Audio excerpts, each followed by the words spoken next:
Awakened Radio Network. We cover the airwaves and cover the world with messages that inspire, inform, and motivate you, the listeners. I invite you to visit our website at awakenedradio.net and check out the Awakened store, where you will find stones and crystals, healing kits, smudge kits, Native American style dream catchers, gemstone jewelry, hair feathers, books, tools that will help you bring about the changes in your life that you are desiring to experience. Visit us at awakenedradio.net/awakened store. Be sure and read all the information on the store page, because we're prone to having a lot of different kinds of sales. Every month there's something new to say thank you for supporting the Awakened Radio Network. The Awakened Radio store at awakenedradio.net is your one-stop shopping center for your metaphysical needs. Thank you so much for taking part and supporting the Awakened Radio Network. All the hosts really do appreciate you being part of creating this wonderful foundation for change that is reaching the world. Thank you. Peace. Welcome. You're now tuned in to Your Unfolding Senses on Awakened Radio. I'm your host, Rob Ragozzine. This show is all about opening up to and accessing your full intuitive capabilities, with a wide range of topics, including everything from archetypes, chakras and dreams, to numerology and tarot. We also try experiments and exercises you can try at home to help you deepen and explore. The show airs every Thursday night at 10 Eastern, 9 Central, 8 Mountain, and 7 Pacific. It's brought to you by intuitionbyrob.net, where I offer tips and tools related to show topics. Please. Hello everyone, thanks for tuning in. It's 10 p.m., October 31st, Halloween, 2013. Welcome to Your Unfolding Senses. I'm Rob Ragozzine, your host, author, and explorer.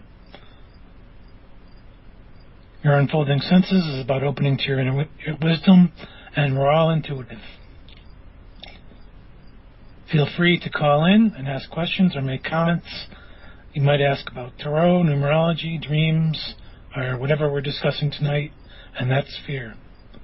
You can join us in the chat room by coming to awakenedradio.net and clicking on the live chat tab, or join us on the air by adding Awakened Radio to your Skype, or dialing 334-649-7204. But first, I want to thank Susan Kern with Magical Life Playground and Don Devane with Healing Circle, which are on before me. And they also talked about fear tonight.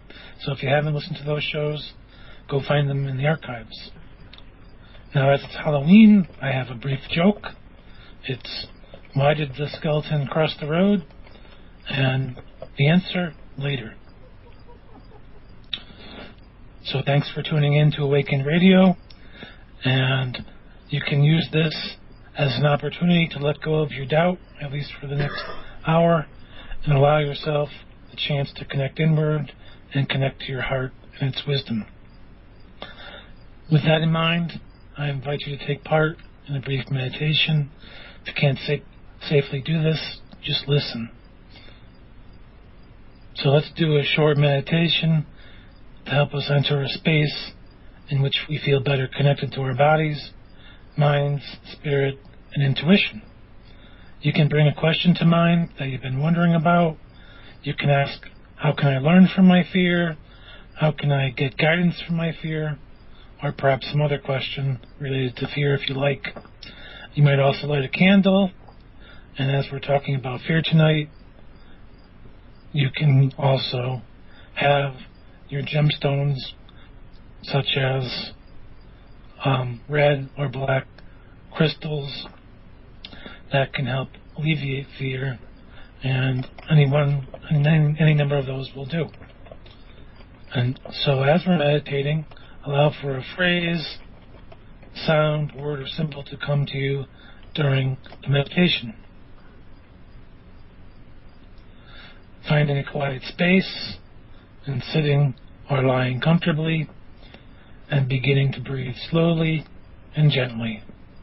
Don't force anything, just allow your breath to enter your body gently and easily, helping you to release any stress from the day, breathing gently into yourself and your heart. Letting go of any doubts, any worries, and continuing your breathing as your mind quiets and your body rests. Feel yourself filling with peace and tranquility. Bring your focus to your heart. You may wonder, what has it been asking for? You may wish to bring your hands to your heart and allow your awareness of your heart to deepen as you continue to breathe and settle into the stillness. Feel all of your senses open, grow, and deepen, and know that this is a special place where you can clearly hear your own inner voice, however it speaks to you. Be mindful of how this space feels, and you might ask your question now, or notice any messages available to you within this space. Your inner ears might hear a word or a phrase. Your inner eyes might see a shape or a color or a picture. Your other senses might pick up a fragrance or other sensations. Simply pay attention to what shows up. And if you don't understand what's showing up, you can ask for deeper clarity.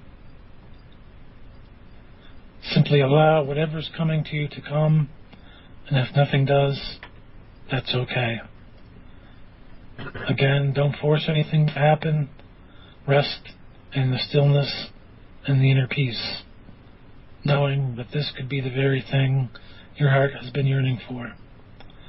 Notice how your body feels, and breathe into the parts of your body that feel tight, tense, or stressed. Be grateful for this space and allow yourself to feel comfort here, knowing that you can come here anytime. And as we prepare to leave, be thankful for any messages you received. Have gratitude for the space, and gently and slowly bring your focus back to the room, opening your eyes, coming back to your body.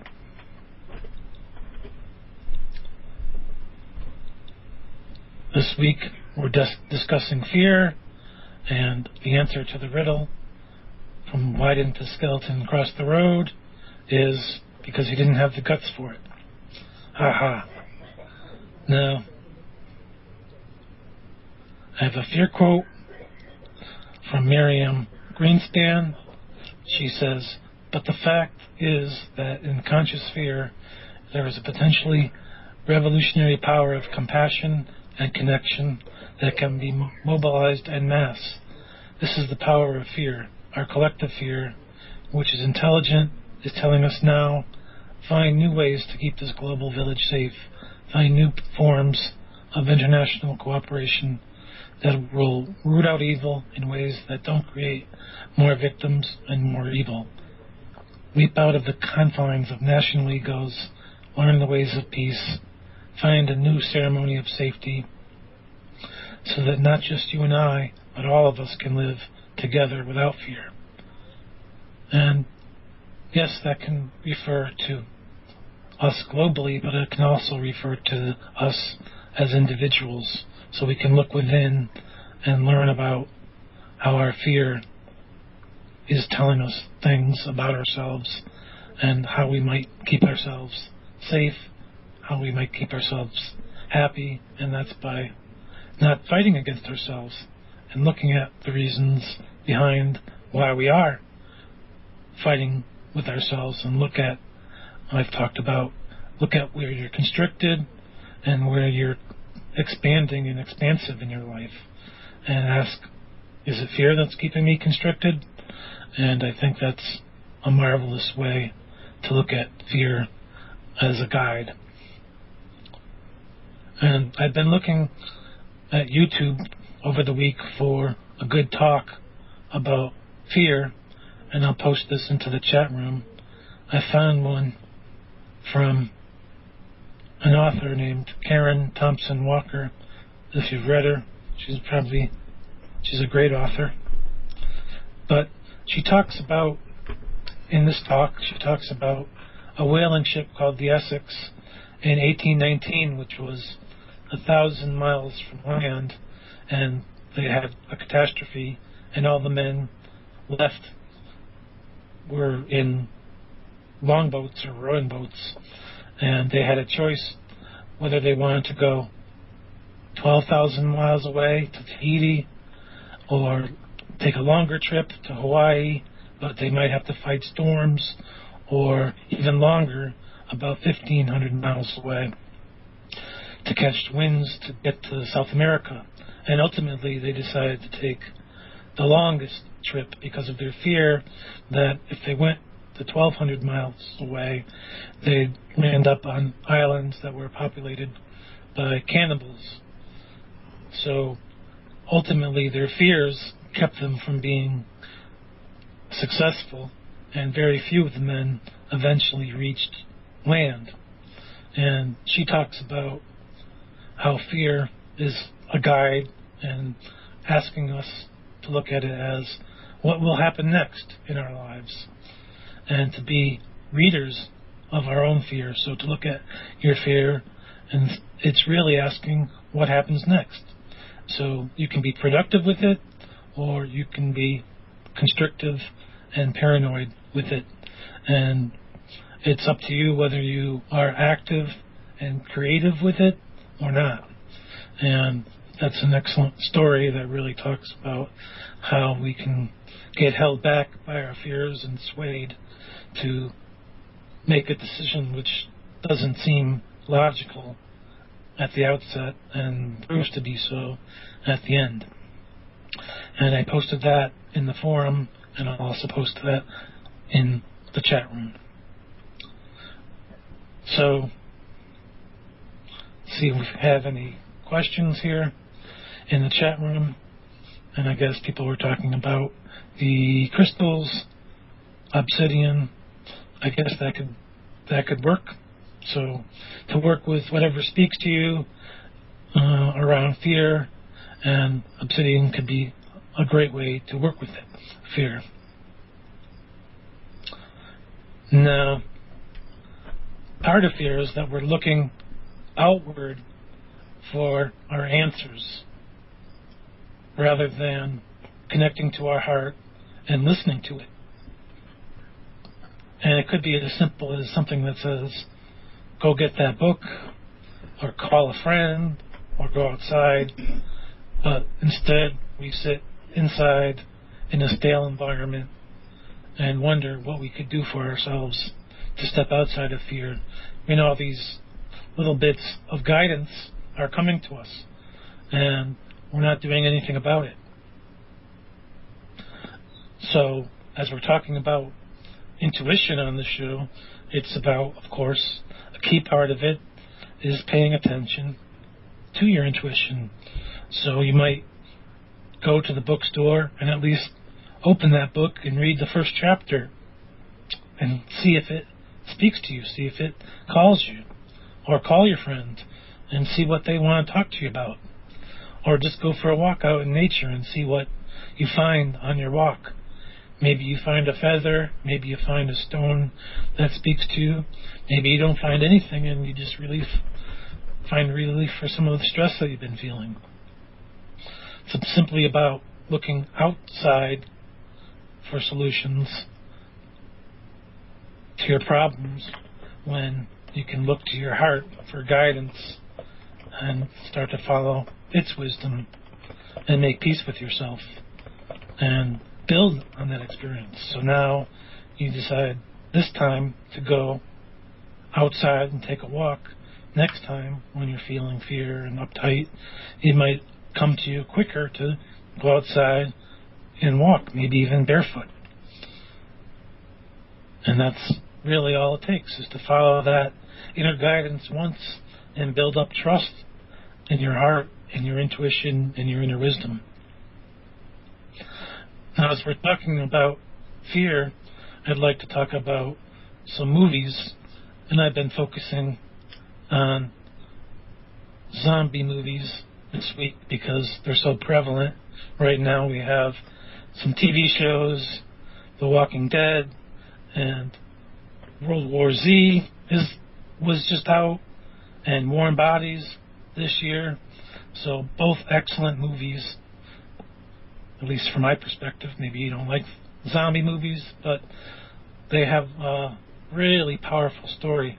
Warm Bodies was a story about zombies and love and belonging, brought back the people who were turning into zombies back to life. Vulnerability, love brings them back to life. And that was a very interesting story. And at the end of the movie, the city where all the humans that were left had built a wall around the city, and it came down. Again, being open, being vulnerable. In The Walking Dead, we see pretty much scraps of humanity and the way different people face this new way of life. Some are apathetic, some are still trying to shine their light out into the world. And the message here that I see is, since there's a virus and everyone has it, so we all have this capacity for becoming a zombie within us. But I look at it more as we all have capacity inside of us, so we can either be human or we can give in, give up, and become more like the apathetic zombies. Now, World War Z also talks about vulnerability, and it talks about exploring a greater mystery. We don't know where the virus or the bacteria or whatever it is that's causing the zombies to be created is coming from. And the job of the main character is to go find this out. And he's not a doctor. He's basically a reporter. And they give him a doctor to go explore this mystery, but he doesn't make it very far. And he doesn't give up. He detaches from the situation, lets go, and continues to explore. Not the doctor, the researcher, the journalist. And his whole purpose is to find out what's causing this and to explore and try to find an answer. And he gets a little beat up, but he keeps going. And for me, for anyone, this really represents a challenge. It's about I see it as reminding myself to be in the moment. Yes, the future is popping up, and this journalist is questioning, can I make it? And he kind of even lets go of that question and pushes himself forward, and he does get help. He is vulnerable. He allows the help to come in, and he shows that it's also not easy being in the moment, but it's all we have. And I have a dream that I'll talk about that relates to this later, but this movie I find is pretty accurate about talking about being in the moment, because here's this character and he has to walk right by zombies, and you see this in a lot of horror movies where the main character is in fear and almost practically immobilized. And then what happens? Well, sometimes they're taken out, sometimes they're not. and in this movie he's not. So it shows you how to be best in the moment, how to rationalize, well, I don't know if it's rationalized, but how to really be in the moment, to be calm, to be centered, and issues pop up, and he solves them. And the real big question here is to look at, for me, is what am I afraid of? And I think the main character here lets that question go and says, well, I am afraid, but I'm willing to explore and search and find an answer, not just for me, but for the whole world. And so he's basically, if we want to look at this from a chakra perspective, it covers the first chakra. So he's let go of his need for safety, for comfort, and he's got his own comfort in the moment. His comfort is that he's looking for a clue, looking for guidance in solving the issue. And he moves past that. Now, he's not caught up in any kind of second chakra issues either, because he's not necessarily expressing anything, but it's his desire to be human, his desire to connect with his family, with his wife, and to go back to his wife. So he's really connected to that, but he's not letting his fear of loss prevent him from moving forward.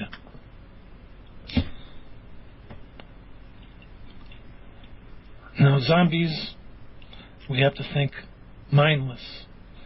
And when we think about mindlessness, we're asking ourselves, what's mindless about our activities? How is fear creating mindlessness in our lives? And how can you take back your power? So the question, why did you do that? And to go back to, why might you be afraid? What I really like thinking about here is what's eating at us.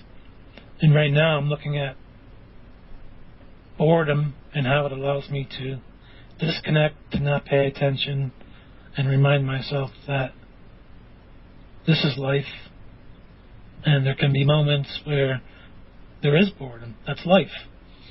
But there can also be moments with excitement and with passion, and I can look at the boredom as an excellent opportunity to really connect with my creativity and with my passion.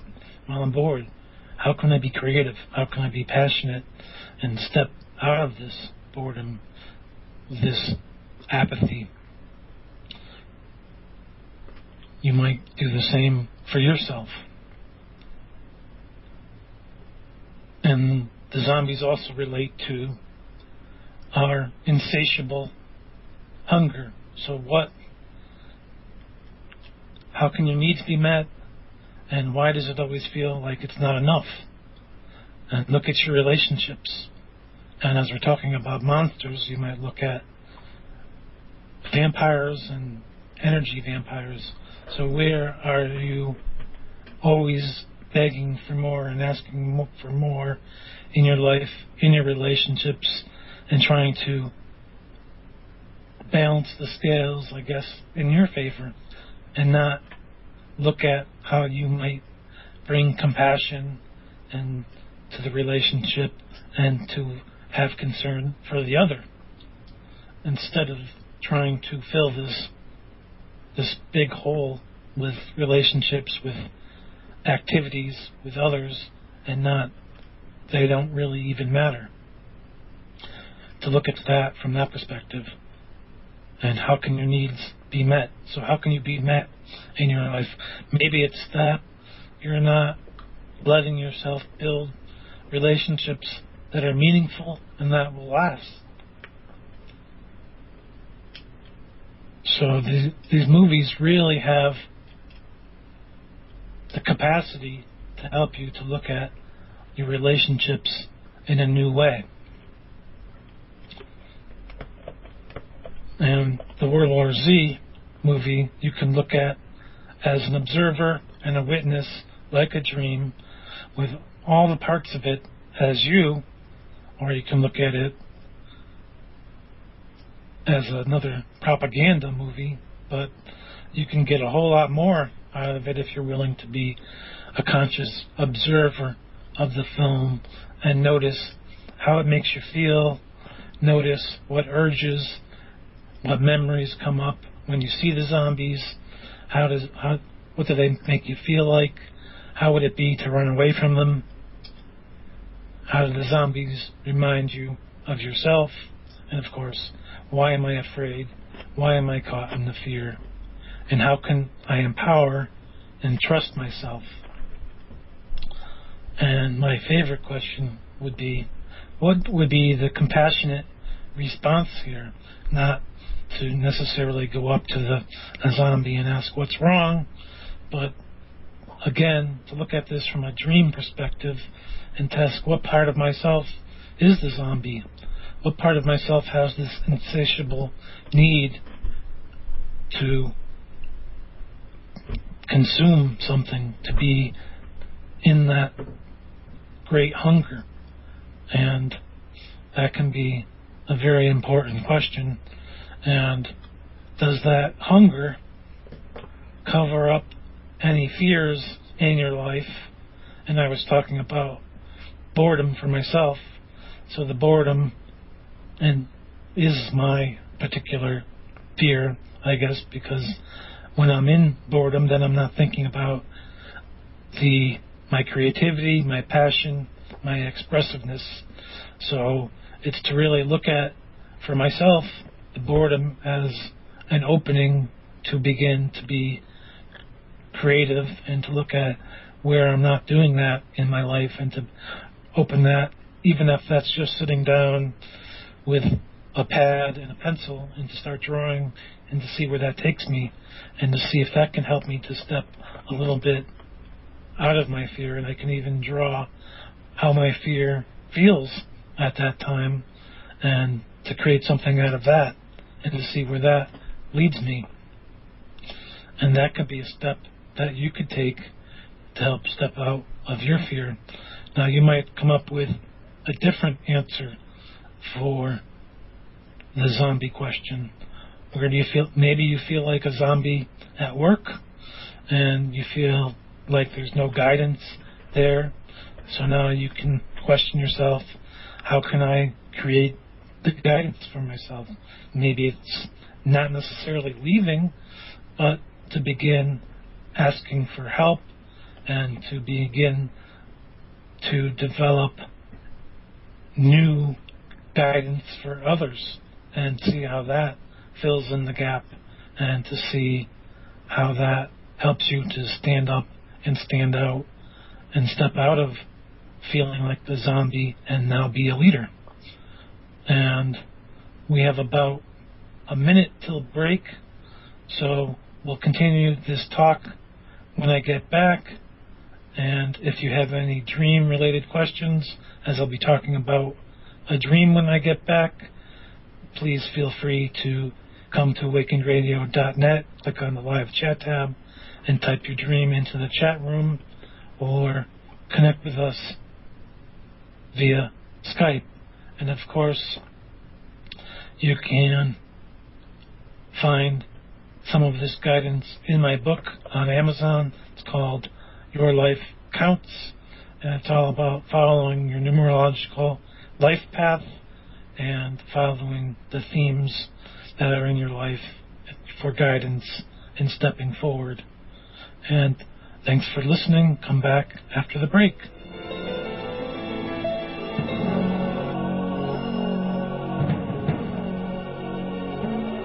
At Awakened Radio Network, we're all about success. We know that working together is the perfect way for all of us to live the success lifestyle. That's what it is. It's a lifestyle. And to help our listeners move into 2014 knowing that they can live this life We're opening up our airwaves to some of the best lifestyle teachers anywhere in the world. A day-long event where you, as the speaker, are spotlighted by our station manager, Donna Devane, the Barefoot Guru, who knows how to guide you to your best sharing. Check out our website and get all the details at awakenedradio.net. Look on the tab where it says Success 2014. Perhaps you and your message would be perfect for our December 1st, 2013 speaker event, where we give people the tools to do more than wish. We empower them to live success. I'd like to invite you to add Awakened Radio to your Skype or email Donna Devane at awakenedradio@gmail.com to find out more about this 9-hour speaker event. Let Donna Devane help you share your message of healing, personal empowerment, success, whatever it is that you're passionate about. This is the perfect opportunity for you to share with our listeners all around the world, December 1st, 2013, where we help people to do more than wish. We're going to give them the tools to live success. Join us, Awakened Radio at awakenedradio.net. Welcome. You're now tuned in to Your Unfolding Senses on Awakened Radio. I'm your host, Rob Ragozzine. This show is all about opening up to and accessing your full intuitive capabilities with a wide range of topics, including everything from archetypes, chakras and dreams, to numerology and tarot. We also try experiments and exercises you can try at home to help you deepen and explore. The show airs every Thursday night at 10 Eastern, 9 Central, 8 Mountain, and 7 Pacific. It's brought to you by intuitionbyrob.net, where I offer tips and tools related to show topics. Please enjoy the show and invite your friends. And remember, we're all intuitive. And we're back. And if you have a question, you can call us at 334-649-7204, or at Awakened Radio to Skype, or just come to awakenedradio.net and click on the live chat tab. And we were talking about World War Z and zombie movies in general, and what they might mean for our own lives in regards to fear. Now, in World War Z, we don't know if it's a virus or a disease or whatever is causing people to turn into zombies, and that's the mystery. And we have to be okay with that. And that's kind of how the movie ends. People are saved, but they're not sure what caused the zombies to begin with. So there's this great mystery that hasn't been solved. And people still have to be okay with that. They have to be mindful with their lives and to notice where the fear is. And that's supposed to frighten us. It's the unknown. And that's where mindfulness can come in to be very helpful. To step away from the fear of the unknown and to accept that. Well, okay, we don't necessarily have the full cure, but I can still live my life. I can still be in gratitude for my life. And the way that they solved the mystery, part of the mystery, was that the reporter noticed that the zombies didn't touch people who were sick, who had an illness. So he eventually found his way to a laboratory where they had done research around all these nasty viruses and whatnot, and he had to inject himself in front of a zombie with an illness. So he had to be vulnerable, and then the zombies didn't notice him, and he walked right out, and that was the solution to the problem. But of course, the movie ends and he's talking and says, we don't know what caused the problem, and we solved it for now, but will they come back? They don't know. So, and one of the most popular lines that struck me as important in the movie was, they said they were in a country and they were trying to build another wall around the city before the zombies attacked, and they said every human being we save is one less to fight. So looking at this as an observer, as a personal observance, it's talking about how we can stop fighting ourselves, and the question becomes, how can I save myself? How can I recognize myself as human and have compassion for myself?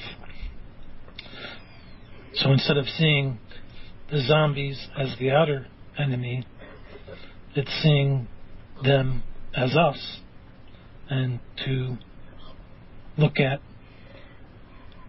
how we might use our vulnerability, which is a perceived weakness, to step forward and step past the fear and to save ourselves. And one way to do that is through mindfulness, and to be aware of the triggers. So when fear triggers us, what happens? Notice yourself in the moment, and again, being a witness, being an observer, and learning to let go, learning to detach from that situation. So if something is triggering fear within you, to notice it and say, oh, this causes fear in me. So if you see something on the news, for instance, you can say, oh, this causes fear in me. I wonder why that is. And to be curious about it. It doesn't mean you have to turn the TV off and hide under the covers for the next week. It means to let go of that for the moment and be curious about the fear. It doesn't mean you have to watch the TV 24/7 about that particular subject, but it can allow you to be curious about the fear and why it's there. Maybe it's asking you to look at a particular issue in your life. Maybe you don't feel safe. Maybe you need to do something around your own safety, as I was talking about the first chakra before. Maybe those issues aren't being met. So to take a look at the way you're expending your personal energy and the way you're spending your money, the way where you're living, how you're living. Maybe it's time to look at, are you living in a constricted way or an expansive way? And if you're worried that you're spending way too much money and that you'll never have enough, then that's obviously an important thing to take account of in your own life, and maybe to begin to make some new decisions and welcome some changes into your life. And with mindfulness, you can do that. So instead of thinking that you have to buy the gold-plated Cadillac, even though you feel that that's what you want, you can look at it from, is that my ego talking? Or is that a true need? And maybe it's not a true need today. Maybe when you win the lottery, it could become a true need, but it might still be an ego-based need. And that might be an important recognition, especially when you're aware of your triggers. And our triggers can really help us learn a lot about ourselves and explore and shape and create our lives. So paying attention to your gut instincts and noticing where you feel fear. For some people, it could be in the solar plexus or in the shoulders. Your shoulders feel tight and you want to scrunch over, or maybe your hair raises on your arms and the back of your neck. So again, to pay attention to these and ask, why am I feeling this? And just to notice that, and to notice perhaps the decisions that you made recently that led to this fear. Are you connected to lack, and then you're watching TV, and then automatically you start to feel tight, constricted, and stressed? Well, to ask yourself why. And why don't you feel okay? Why don't you feel safe? Why don't you feel compassion for yourself? And to begin to really open up to that personal exploration. And if we have time, we can start to look at the first chakra and to wonder how we might bring some comfort to it. So a lot of fear comes up around shaping and organizing our life. So the question then is, what's stopping you from being in the life that you desire, from being in love and joy and passion and not fear? And how do you typically feel? Maybe you're numb all the time and you only recognize that you feel anything when you feel fear. So to then question, how can I begin to bring, again, more passion into my life? How can I step away from the apathy, especially when we look at these zombie movies and they don't feel anything? How can we bring that passion into our lives?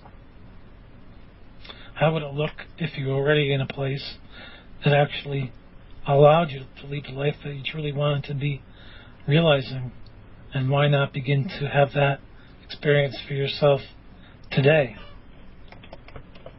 So to begin, as I was talking about earlier, to notice your needs, your ego, and whether or not you're paying attention to your heart or your ego.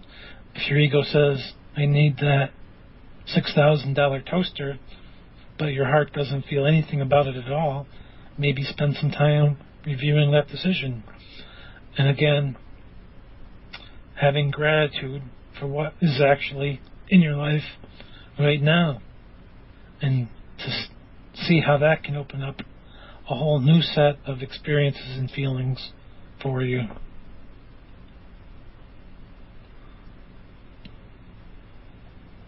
And some comments in the chat room, just noting that we have lots of these kinds of movies today. And yes, you can look at from that vantage point, or you can look at it, I guess I'm looking at it from a being able to be an observer of our lives, because a lot of people are feeling apathetic. A lot of people are feeling like they have no control over the situation. And these movies really help us to open up to that feeling and that experience. And then we can realize, I have these horrific and never-ending feelings of not being satiated. Why is that?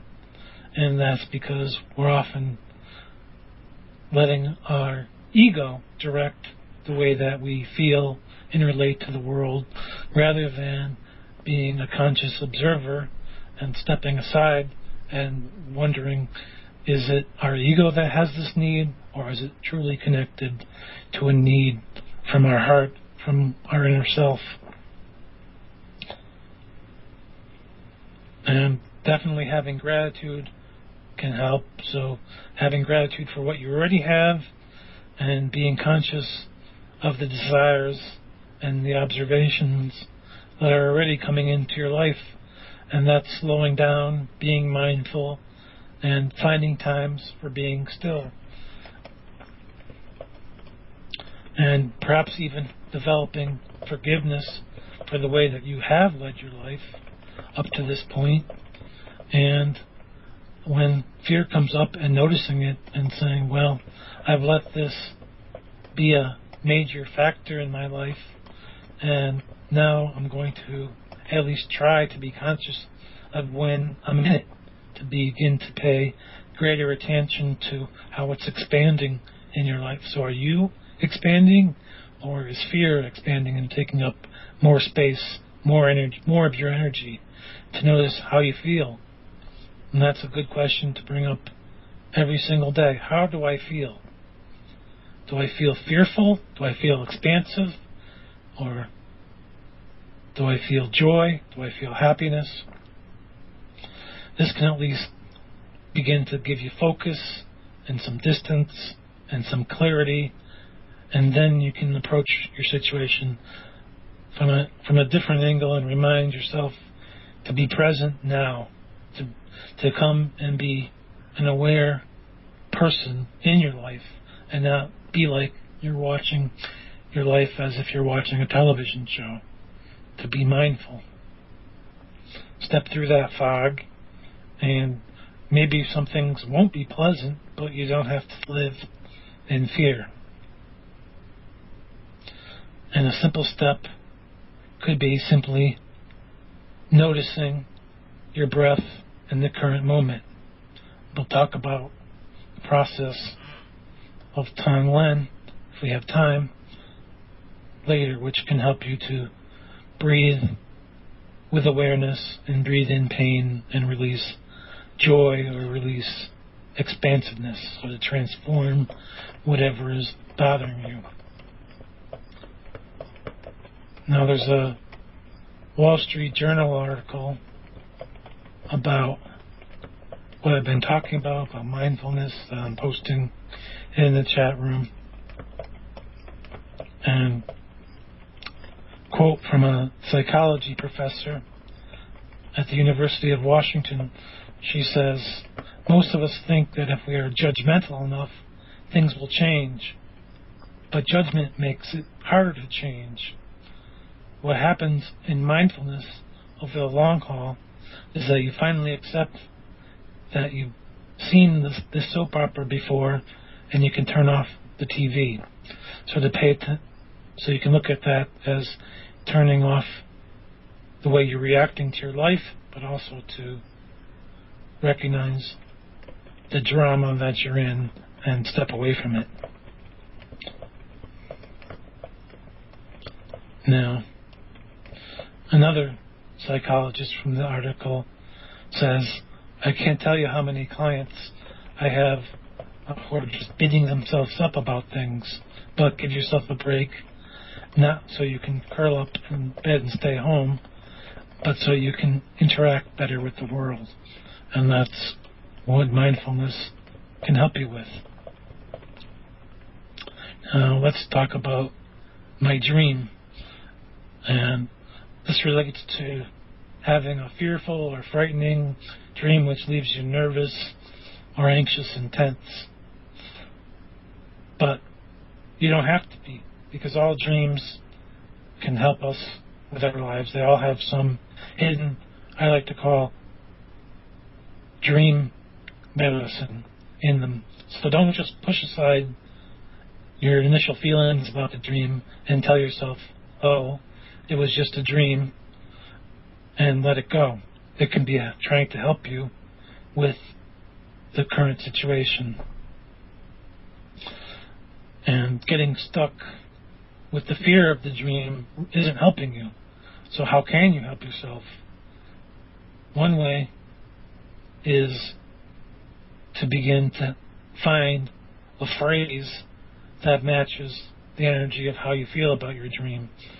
So some of the phrases that might be common, it's like, I feel all turned around, I feel like I've been run over, I feel like I'm underwater, dazed and confused, or tongue-tied. So, but come up with a phrase that speaks to you. So when you're thinking of a dream, come up with a phrase that makes you remember the dream and relates to it. And for me, I just had a dream recently where I was on a tiny island, maybe it was even a sandbar, and wave after wave of water was crashing down onto me. And as I thought about it, I came up with the phrase in over my head. So that can help me to connect with feelings of overwhelm, lack of control, busyness, and a sense of being lost. And And as I was thinking about that, I felt that as I was relating to my outer life, it felt like, well, yeah, I do feel overwhelmed. I'm trying to do all these things and trying to make sense of a lot of things. And I'm doing 2 radio shows, and I'm starting the National Novel Writing Competition this month. I'm saying, what, am I crazy? But it'll all work out, I believe. So it's really connecting with that sense of overwhelm. But then, as I was taking time to carefully look more closely at it, I realized that although this water is sweeping over me, I realized it didn't feel cold. First of all, it felt warm, and I wasn't overwhelmed by it, and I was okay as it kept moving over and around me. None of the land disappeared. None of it was eroded. I was okay. And I had moved in the dream. That was really powerful, too. And the water didn't move me at all. It didn't push me down. Didn't knock me down.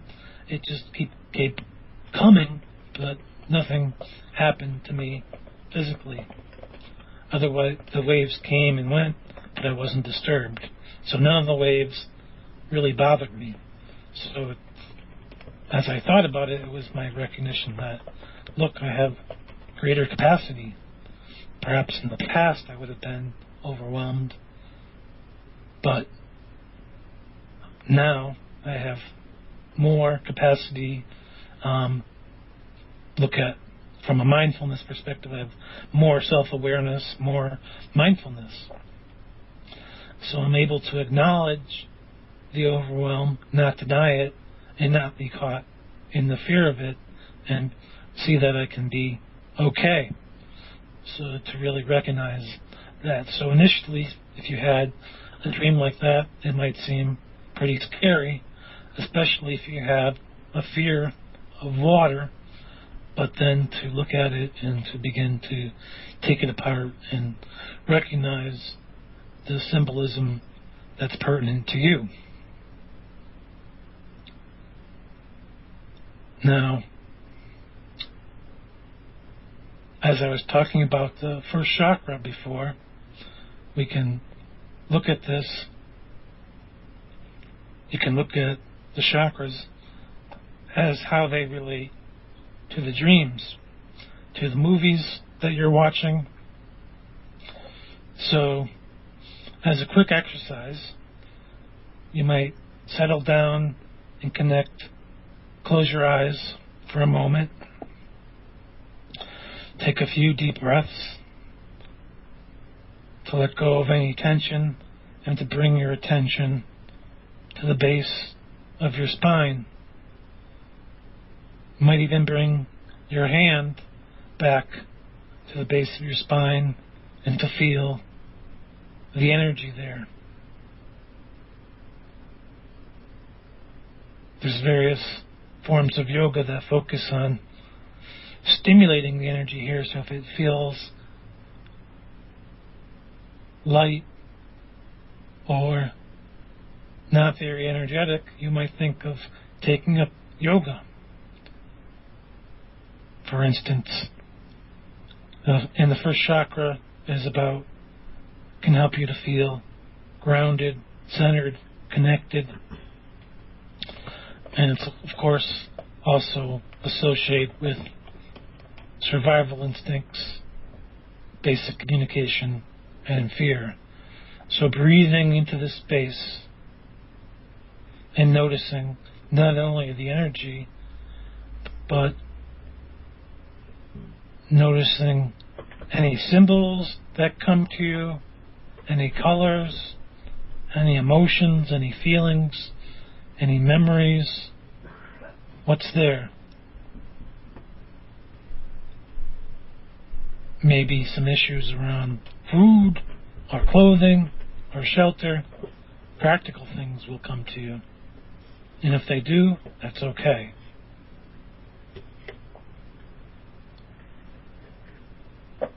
What can help with this chakra is find ways to ground and center yourself. So taking your hand away and recording what you noticed there. And we can talk about this more on later shows.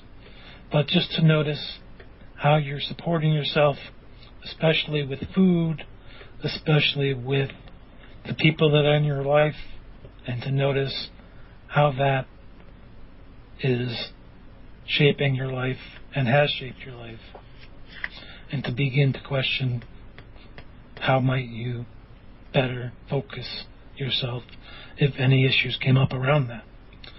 Now we've come to the end of the show, so I want to thank you for listening, and if you enjoyed this show or any of the others, we here at Awakened Radio greatly appreciate your donations, as we're largely host and listener supported, and we have donate buttons at the top of all the screens. So if you can and you're able, we don't want your grocery money, you can click the donate button on the screens and donate to Awakened Radio. We also have Thrive Magazine, where you can contribute your creative projects such as art, poetry, or handwritten articles. And this month we'll be having 2 issues of Thrive, and the deadline is coming up November 10th. And you can even contribute recipes. We're looking for holiday related topics, so we're talking Christmas, New Year's, Hanukkah, those kinds of holidays. Anything about well-being and spiritualness that can be popular here at Awakened Radio. We'll share your bio and a link back to your site, and they're greatly appreciated. You can also be a sponsor here at Awakened Radio, and your ad will be played 3 times during the show, and we have a global reach. And since our shows are weekly, your ads will be played at least 12 times a month, but they're also put into a rebroadcast queue and archived to iTunes. So it's a great way to promote your business, because iTunes will have your ad for as long as that show is archived, which should be for a very long time. You can also come to the Awakening Radio store to support us, and I have some meditations in there, but there's also readings that you can order from some of the other hosts, including me, and dream catchers, and Kafir when it's in stock, and gemstones, and some of Donna's books, and healing kits, and other various sundry articles. So you can use that as an opportunity to explore, come to the store, and I believe we're having a holiday sale still going on. So if you type holiday into the checkout, you'll get a 30% off discount. I believe that's still going on. You can also find me by going to intuitionbyrob.net and clicking on the media tab, and from that media tab you can come back here to the forums, to the Awakened Radio store, and find me on Twitter and Facebook, and I tweet pretty often and post regularly on Facebook. And my focus is on the topic of what I'll be talking about this week, so please do friend me and follow me and learn more about what I'll be talking about on the show. Thanks for joining me. I enjoyed the show. Hope you did too. Tune in next week for a new topic, and have a great week.